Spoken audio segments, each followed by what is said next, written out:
I get it, you're staring at a list of DJM mixers and wondering if you're about to throw good money down on something that will end up collecting dust in a corner. The fear of picking the wrong gear is real, especially when a bad mixer can cripple a gig or a practice session before you even hit the first beat.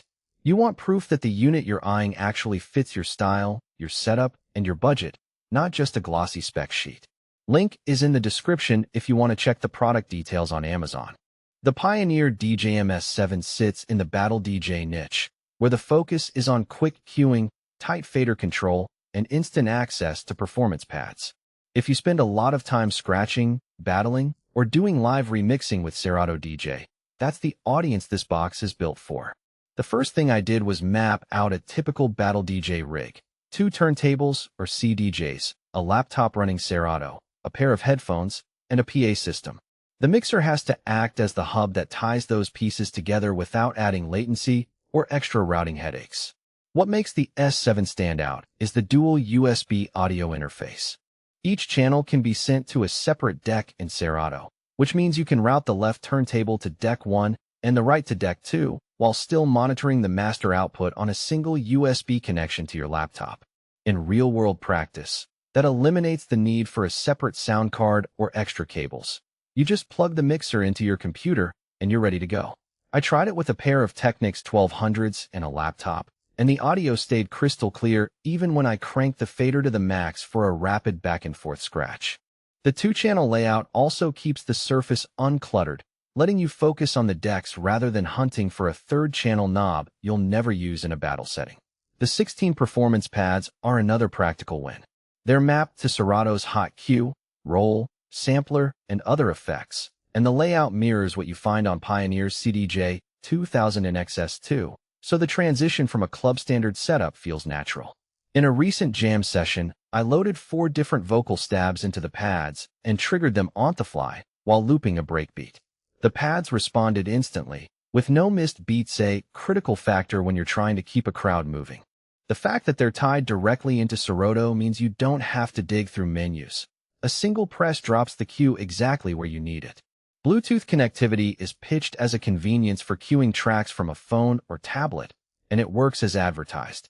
You can queue up a track on your phone, press play, and the signal streams to the mixer's input without needing a physical cable.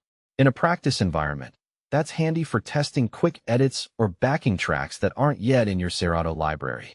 However, the latency is noticeable, about a half-second delay between the phone's playback and what you hear in the headphones.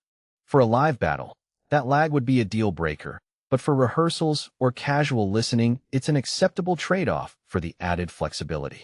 The Magvel Fader is where the S7 earns serious street cred. Unlike the classic linear fader that can feel mushy at low speeds, the Magvel design gives you a buttery smooth feel when you're moving the fader slowly for delicate mixes, but it snaps back quickly when you need that fast cut. In a live scratch battle I watched, the DJ was able to execute razor-thin cuts without the fader wobbling, and the audience could hear the crisp transition.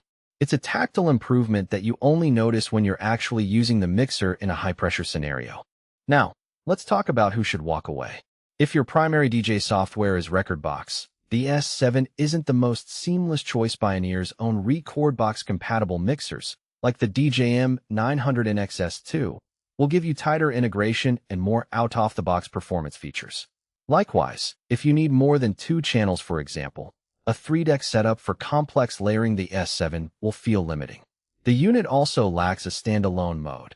You can't run it without a laptop, so if you ever need a plug-and-play solution for a quick gig without a computer, you'll have to look elsewhere.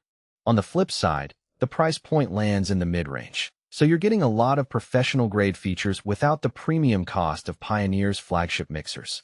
The dual USB interface, performance pads, and Magvel Fader together deliver a value proposition that makes sense for battle DJs and performers who already run Serato. You're not paying for extra FX engines or a 4-channel layout you'll never use, which keeps the cost in check. A hidden trade-off worth mentioning is the reliance on Serato's licensing. The mixer doesn't come with a bundled Serato DJ license, so you'll need to have a valid subscription or a perpetual license already in place.